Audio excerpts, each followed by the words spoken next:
Hili unaloliona hapa, hili ni shamba la mbaazi na haya hapa ni majani ya mbaazi. Kwa nini nimeanza na hii hapa? Nilipokuwa hapa shambani nikakumbuka kwamba wale wafugaji wa kuku wa kienyeji, kuna tiba ambazo zinafanya vizuri sana kwa kuku wa kienyeji na ni bure kabisa kuzipata.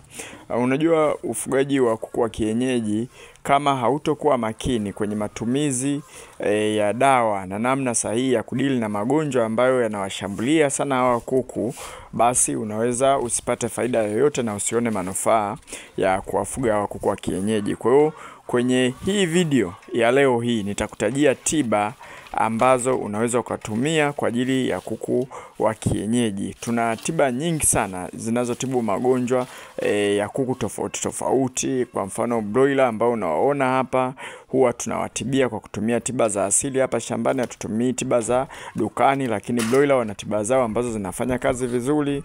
Kuna hawa chotara na wenyewe wana tiba zao ambazo zinafanya kazi vizuri zaidi.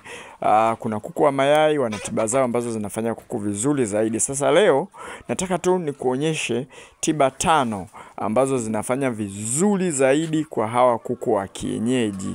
Yaani hizi tiba ukizitumia na zinapatikana kwa gharama nafuu kabisa, ni sawa kabisa na bure.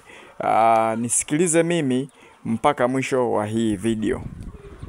Sasa tukianza na hili tatizo, hili hapa la hivyo ni viroboto vinakuwa vinazunguka sana eneo la jicho.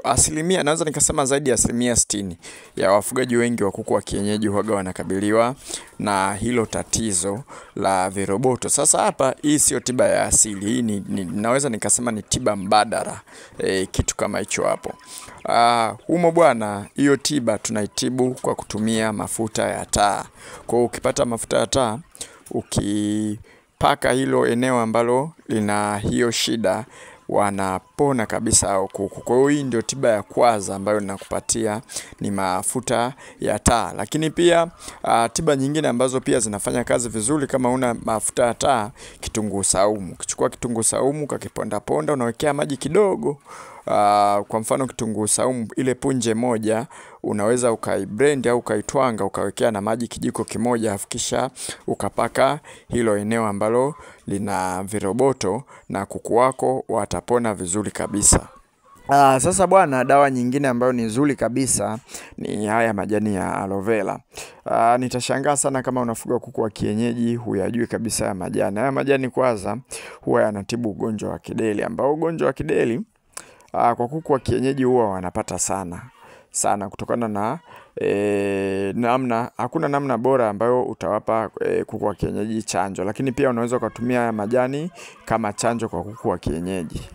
Ukiona kama kuna miharo ya ajabu, basi utatumia hii dawa, utatumia mwarobaini. Mwarobaini pia unafanya kazi vizuri sana kwa kuku wa kienyeji. Unajua miharo kwa kawaida huwaga tunaelekeza sana utumie majani ya mpapai, lakini hapa ninakwambia kwa kuku wa kienyeji tumia majani ya mwarobaini, ndio yatafanya kazi vizuri sana.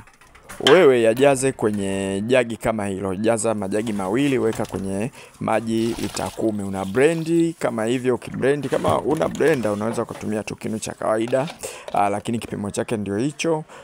Kama umekutana na mharo wote, basi wapatie kwa siku 3 mfululizo, kuku wako watapona miharo vizuri sana.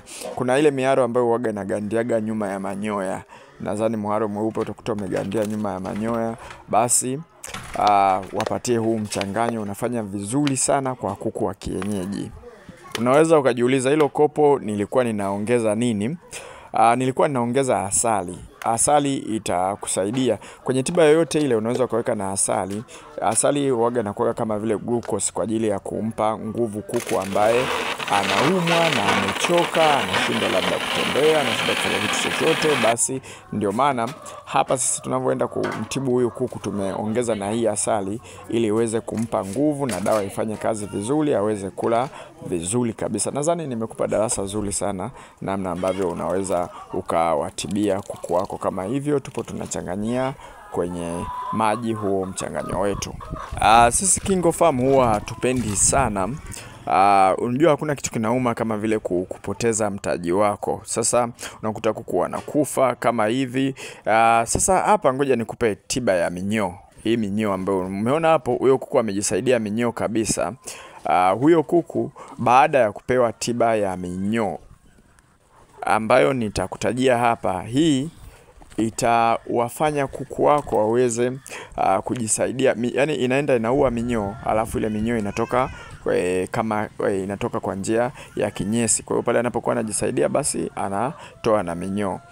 Na hii sio tiba nyingine, ni magadi. Magadi yanafanya kazi vizuri sana. Nadhani ukirudi kwenye video yetu ya jana tulielekeza vizuri sana namna ambavyo unaweza ukatumia magadi. Lakini kuna tiba nyingine kama vile vitunguu saumu na tangawizi, na zenyewe zinatibu minyoo vizuri sana.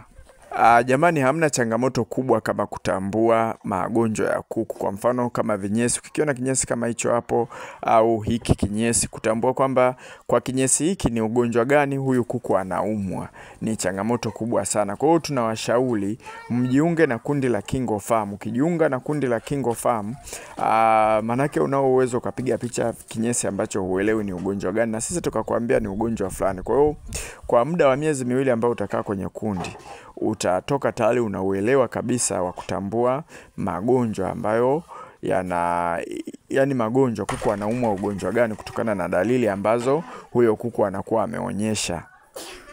Kujiunga na kundi letu, ada yake ni shilingi 8,000. Hii ada unakaa kwenye kundi kwa muda wa miezi miwili.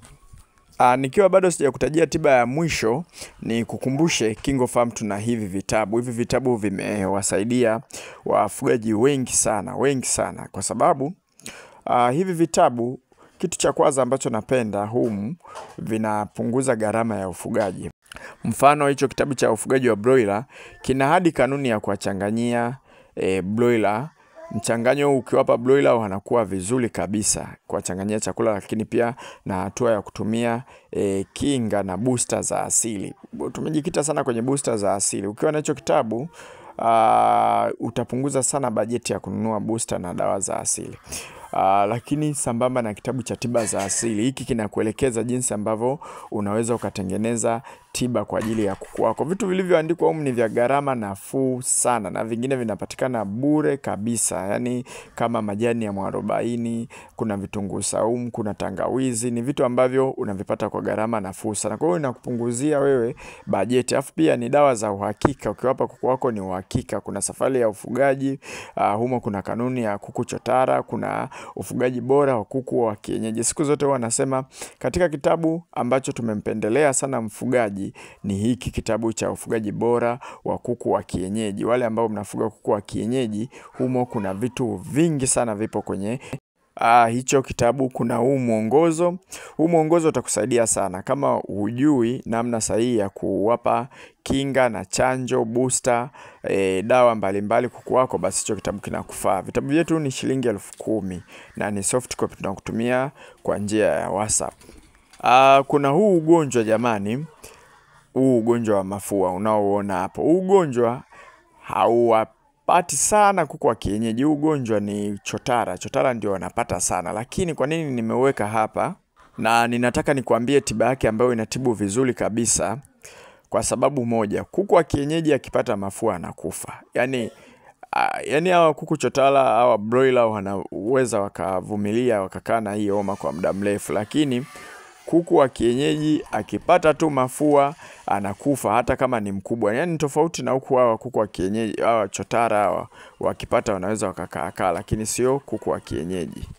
Sasa kutibia huu ugonjwa, tumia tangawizi na kitunguu saumu, changanya, wapatie kuku wako. Unawapa kuku wako kwa mfano ukiwa na kitabu cha mwongozo kile kina ratiba kabisa namna ambavyo utawapa kuku wako na kuepukana na haya magonjwa. Hii ni kinga nzuri sana kwa kuku wa kienyeji. Au ukiona amepata, basi mpatie kama tiba, itamsaidia sana. Kwa hiyo hivi ni vitu vitano ambavyo vinatibu vizuri.